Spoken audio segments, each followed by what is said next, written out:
Salve moçadinha, quem vos fala é o professor Israel Matos. Seja bem-vindo ao canal e vamos começar a nossa aula falando sobre calor e sistemas térmicos.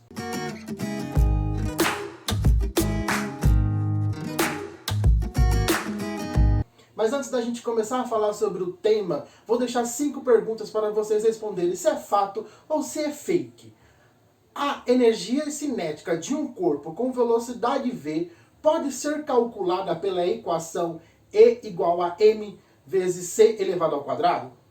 No interior das estrelas ocorrem reações de fusão nuclear com geração de energia e formação de novos elementos? É possível movimentar carros utilizando células a combustível alimentadas por hidrogênio? Fotossíntese é um processo de transformação de energia química em energia térmica? Todo corpo com temperatura diferente de zero emite calor? Então responda se é fato ou se é fake.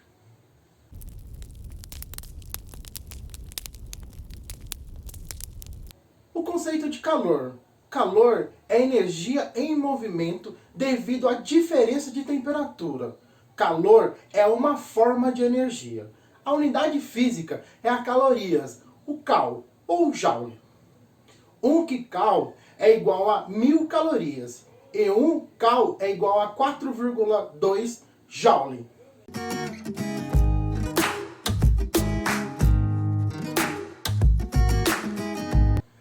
Transferência de calor. Vamos começar falando da condução. O que é condução? Condução é a transferência de energia ou calor nos condutores. Essa transferência ocorre através das vibrações atômicas. Convecção. O que é a convecção? Convecção é a transferência de calor em fluidos, líquidos e nos gases. O movimento de massa em consequência da diferença de densidade. Irradiação. Irradiação é a transferência de calor por meio de ondas eletromagnéticas, muitas vezes chamadas de radiação térmica.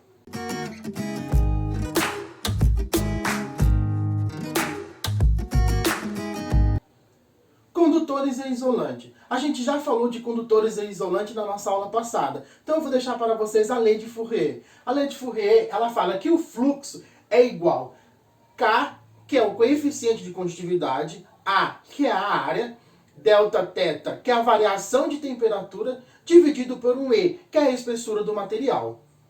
Então não esqueça, moçadinha, que o fluxo é igual K vezes A vezes delta θ dividido por E.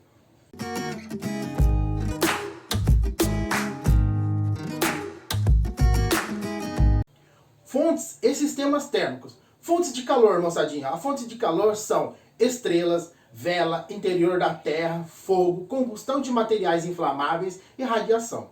Sistemas térmicos. As máquinas térmicas, moçadinha, são sistemas naturais e artificiais.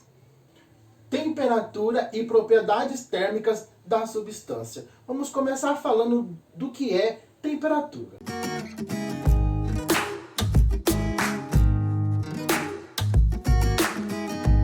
Temperatura é a grandeza física que mede o grau de agitação térmica ou energia cinética, translacional, rotacional e vibracional dos átomos e moléculas que constituem o corpo.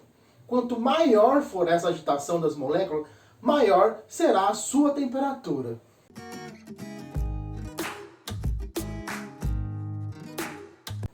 Escalas termométricas. A gente já falou disso na nossa aula passada, então vamos só relembrar as escalas termométricas. A primeira escala termométrica é a escala Celsius, e o ponto de fusão dela é 0 e a ebulição é 100. Fahrenheit. O ponto de fusão dela é 32 e a ebulição é 212. E a temperatura Kelvin, que é de 273, o ponto de fusão, e o ponto de ebulição é de 373. Não esquecendo das fórmulas para a gente poder calcular. A temperatura Celsius dividido por 5 é igual à temperatura Fahrenheit menos 32 dividido por 9. Essa fórmula que está aparecendo para vocês aqui agora. Também temos a temperatura em Kelvin, que é igual à temperatura em Celsius mais 273. Essa fórmula que está aparecendo aqui também para vocês agora. Só relembrando, temperatura é o grau de agitação térmica das moléculas. É a medida da energia interna de um corpo. Nunca esqueça disso, moçadinho.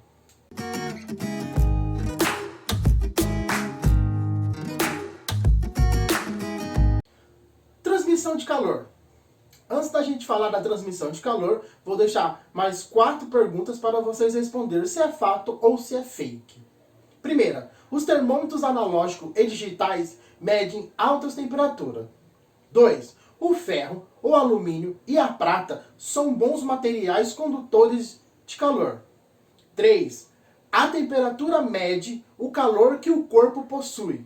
4. O corpo humano irradia calor na faixa do infravermelho. Então responda, fato ou é fake?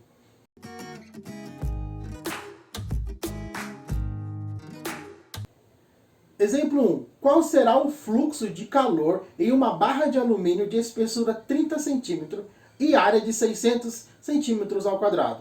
O coeficiente de condutividade térmica do alumínio é K igual a 0,5. A barra sofreu uma variação de 30 graus Celsius em sua temperatura. Use a equação fluxo é igual a K vezes A vezes a variação de temperatura dividido por E.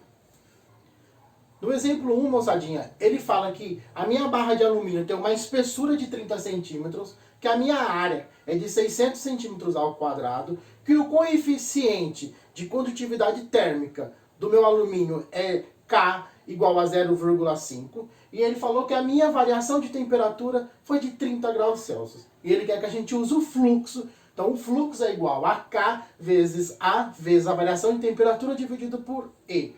Então eu só substituí os valores. Então eu substituí o valor de K, que é 0,5, o valor da minha área, que é de 600, a minha variação de temperatura, que é 30, tudo isso dividido pela espessura, que é de 30 centímetros também. Então o fluxo é igual a 9.000 dividido por 30. Então eu vou chegar aqui, o meu fluxo é igual a 300 cal por segundo, que me dá a resposta A. Antes da gente começar a falar das mudanças de fase, vou deixar 5 perguntas para que vocês possam responder se ela é fato ou se ela é fake. Primeira, o calor específico é a explicação para o fato de que a água demora mais para variar sua temperatura do que a areia? 2. A intensidade de energia emitida por um corpo negro ou estrela obedece à equação de Stefan-Boltzmann. 3. Só existe 4 estados físicos da matéria. 4. A luz, as ondas sísmicas, o raio-x e micro-ondas são exemplos de ondas eletromagnéticas. 5. O efeito estufa é maléfico e a causa do derretimento das calotas polares. Responda se é fato ou se é fake.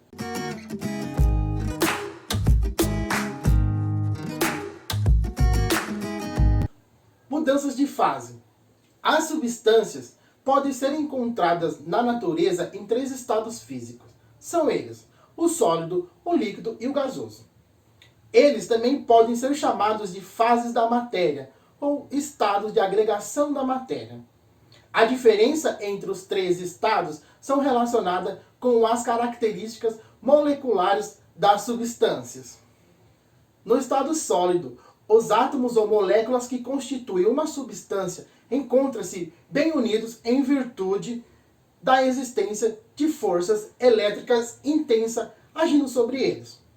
Além disso, os átomos que formam essas substâncias possuem uma estrutura cristalina de forma bastante regular. E essas estruturas repetem-se.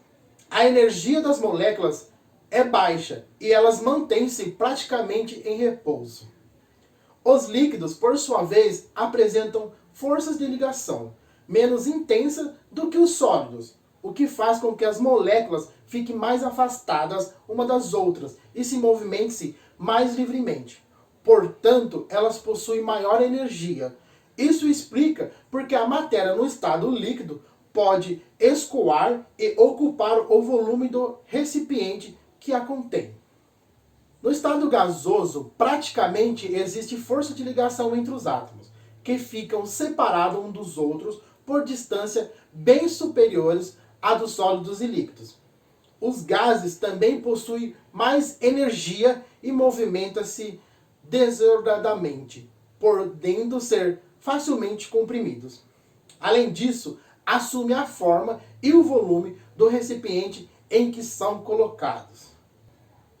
Para que ocorram mudanças de fase da matéria, é necessário ceder ou retirar calor de um corpo. O calor é a energia térmica que determina o grau de agitação das moléculas. Ao ser alterado, ela pode causar mudança no arranjo molecular das substâncias, causando as mudanças de fases. Os nomes dados às mudanças de fases dependem do estado inicial e final das substâncias. Observando essas características, as mudanças de fase são as seguintes: fusão, passagem do estado sólido para o líquido. Um exemplo é a transformação do gelo em água. Ela ocorre quando a substância sólida recebe energia térmica, que é o calor, aumentando sua agitação molecular e vencendo as fortes interações atômicas ou moléculas existentes no estado sólido. Solidificação é mudança do estado líquido para o sólido. Um exemplo, congelamento da água. Para que ocorra a solidificação, a substância deve perder energia, o que faz com que as vibrações moleculares diminuem e fiquem mais unidas. Vaporização ocorre quando uma substância no estado líquido é aquecida. A energia recebida causa aumento na agitação molecular e as moléculas se separam-se uma das outras, passando para o estado gasoso. A condensação. Condensação é a passagem do estado gasoso para o líquido. É a forma como ocorrem as chuvas. A água que evapora da superfície da Terra chega a grandes altitudes. E quando entra em contato com o ar frio na atmosfera, ela volta ao estado líquido. Sublimação. Sublimação consiste na passagem do estado sólido para o gasoso diretamente, sem antes passar pelo estado líquido. Esse fenômeno explica porque a naftalina some, produzindo um vapor tóxico utilizado para espantar pequenos insetos, como as baratas. O que ocorre, na verdade, é a sublimação, ou seja, a transformação direta em gás. Cristalização.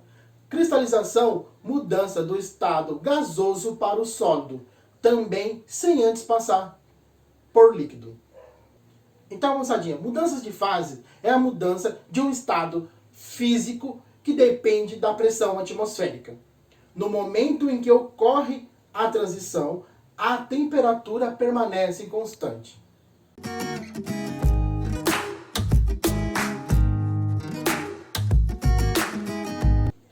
Calor sensível e calor latente. O que é calor sensível?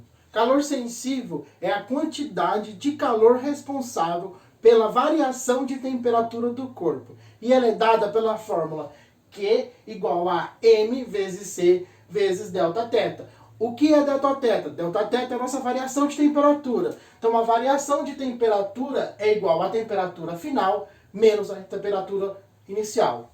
O Q é a quantidade de calor, ou a calorias. M vai ser sempre a massa em gramas. E o C é o calor específico. Delta-teta é a variação de temperatura.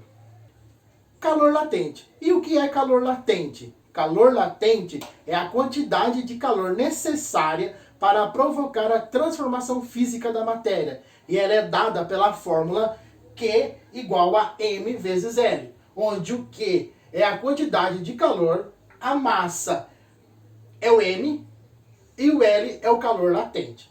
Então, quando se perguntar calor sensível e calor latente, calor sensível é dado pela fórmula Q macete. Q é igual a M vezes C, variação de temperatura. E o calor latente, Q mole. Q igual a M vezes L.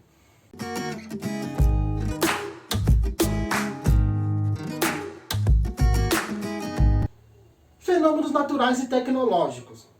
Fenômenos naturais, moçadinha, é o derretimento do gelo, produção de plasma no interior do Sol, condensação do vapor de água no banheiro, vaporização das águas do rio e solidificação da água em gelo no interior das nuvens. E os processos tecnológicos? Processo tecnológico, moçadinha, é o derretimento de ferro em siderúrgica, condensadores de geladeiras e freezers, fabricação de vidro, fabricação de gases e máquinas a vapor.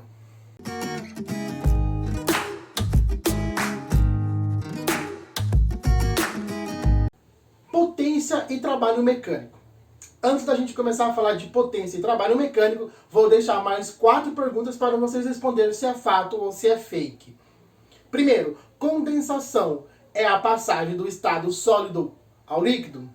2. Calefação é um processo físico diferente da evaporação?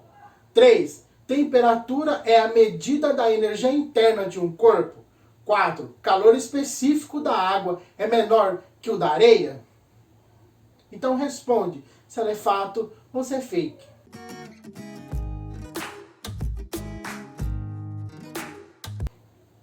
Vamos começar falando sobre a energia mecânica. A energia mecânica pode ser definida como a capacidade de um corpo de realizar trabalho. Quando essa capacidade de realizar trabalho está relacionada com um movimento, ela é chamada de energia cinética. Porém, se a capacidade de realizar trabalho estiver relacionada com a posição de um corpo, ela é chamada de energia potencial.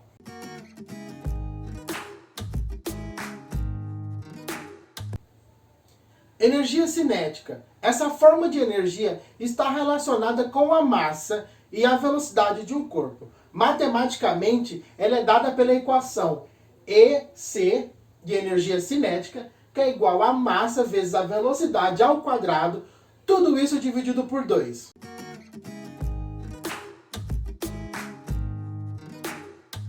Energia potencial gravitacional. Essa forma de energia depende da altura que o corpo se encontra, de sua massa e da gravidade local. Matematicamente, ela é calculada com a equação EPG de energia potencial gravitacional, que é igual a massa vezes a gravidade vezes a altura.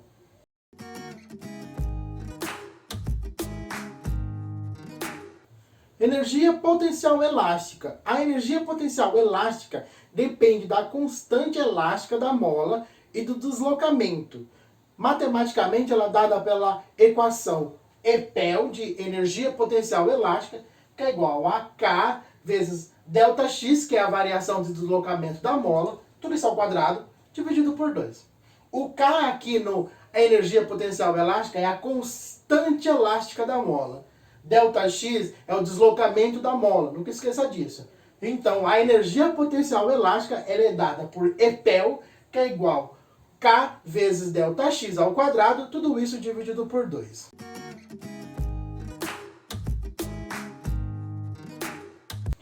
Então, moçadinha, a energia mecânica ela é dada pela soma de duas energias, a energia cinética e a energia potencial gravitacional. Então, a energia mecânica é igual à soma da energia cinética mais a energia potencial.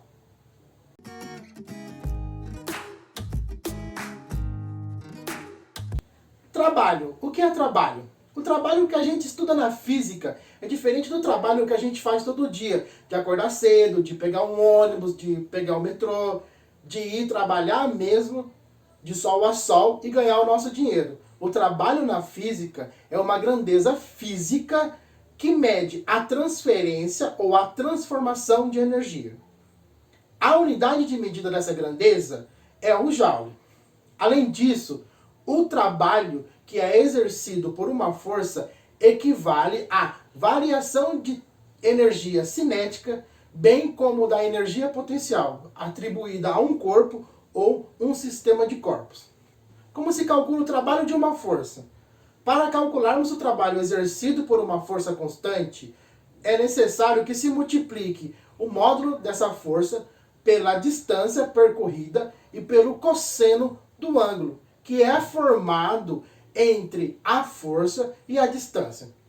A fórmula matemática que usamos para calcular o trabalho é a seguinte: tal que é igual a força vezes a distância vezes o cosseno de θ. Não esqueça disso, toda vez que a gente vai trabalhando trabalho na física, a gente vai usar tal que é igual a força vezes a distância vezes o cosseno de θ.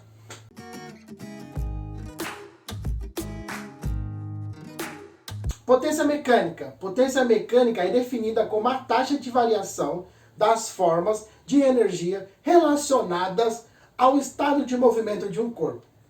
Podemos calcular a potência mecânica de um corpo em movimento por meio das variações de sua energia cinética e de sua energia potencial gravitacional, ou ela também pode ser energia potencial elástica. A potência associada à transformação da energia mecânica, entretanto, só se aplica a sistemas dissipativos, abre parênteses, aqueles que apresentam atrito, uma vez que na ausência de atrito e de outras forças dissipativas, a energia mecânica dos corpos mantém-se constante. Quando a energia considerada se trata de energia cinética, que é o ganho de velocidade, ou energia potencial, seja ela gravitacional ou elástica, trata-se de uma potência mecânica. Como a variação de energia corresponde mecanicamente ao trabalho de uma força, a gente pode escrever que a potência mecânica ela é dada por E ΔT.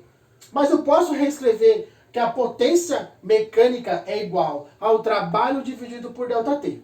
Como o trabalho é igual à força vezes a distância vezes o cosseno de θ, só que aqui a gente vai considerar a força na mesma direção e sentido do deslocamento. Logo, o nosso cosseno de θ é igual a 1. Então, a minha potência vai ser força vezes a distância dividido por ΔT. Contudo, ΔD dividido por ΔT é a velocidade média do corpus. Assim, a gente vai chegar à conclusão que a potência mecânica é igual à força vezes a velocidade média.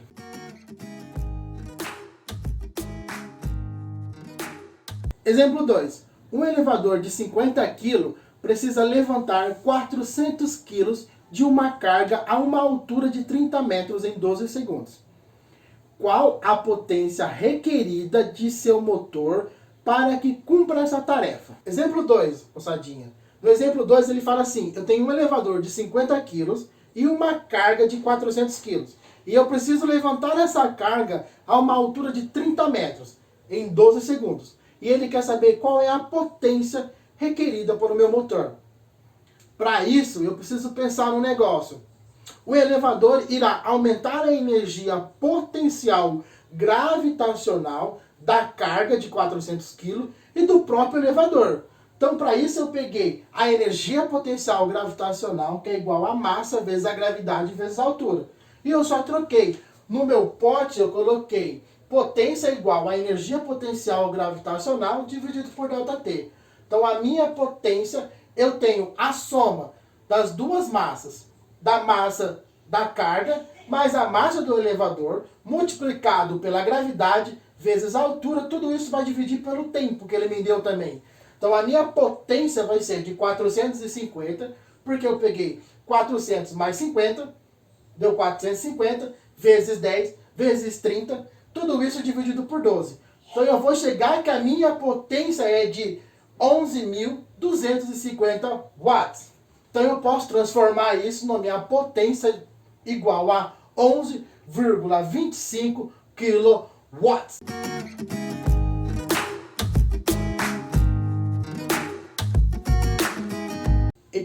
Equivalente mecânica do calor. Antes da gente começar a falar, eu vou deixar 3 perguntas para vocês poderem responder. Se ela é fato ou se ela é fake. Primeira, energia potencial gravitacional e energia cinética fazem parte da energia mecânica? 2. As unidades de potência podem ser kWh ou watts-hora? 3. Quanto maior a altura ou posição em que o corpo se encontra, maior a sua energia potencial gravitacional? Então responda Fato ou fake?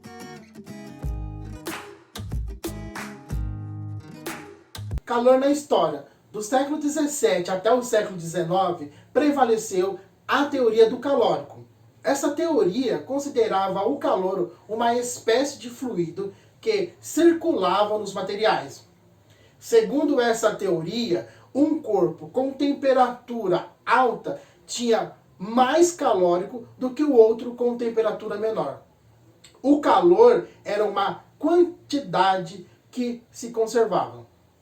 A teoria do calórico foi superada na mesma época em que ficou claro que o calor era uma forma de energia e que participa nos processos de transformação e no princípio da conservação da energia. O físico James Joule tornou-se famoso por suas experiências envolvendo a transformação de trabalho em calor.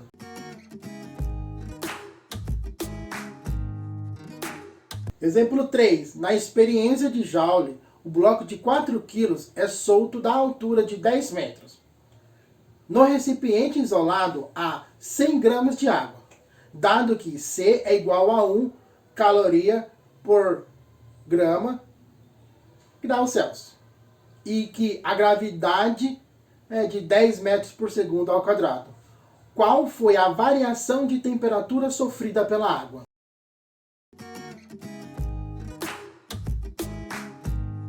Exemplo 3, moçadinha. No exemplo 3, Joule tinha um bloco de 4 kg, numa altura de 10 metros, a massa da água dentro do recipiente era de 100 gramas, o C era igual a 1 caloria por gramas em graus Celsius, a gravidade ele me deu também que era de 10 metros por segundo ao quadrado. E ele quer saber da gente qual é a variação de temperatura.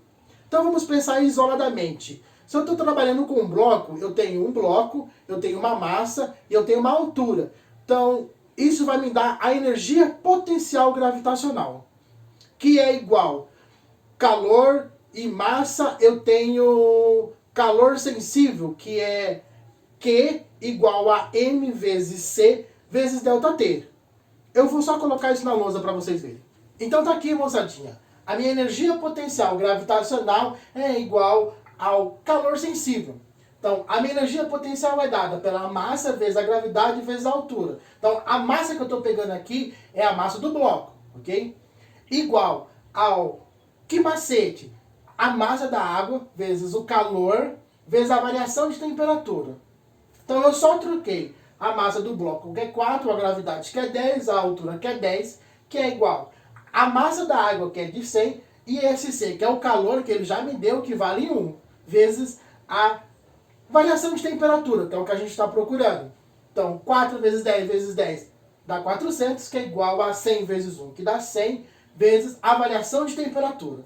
Todo mundo que está acompanhando numa multiplicação a variação de temperatura passa a dividir no outro lado. Então, eu vou ter que a variação de temperatura é igual a 400 dividido por 100. A minha variação de temperatura é igual a 4 graus Celsius.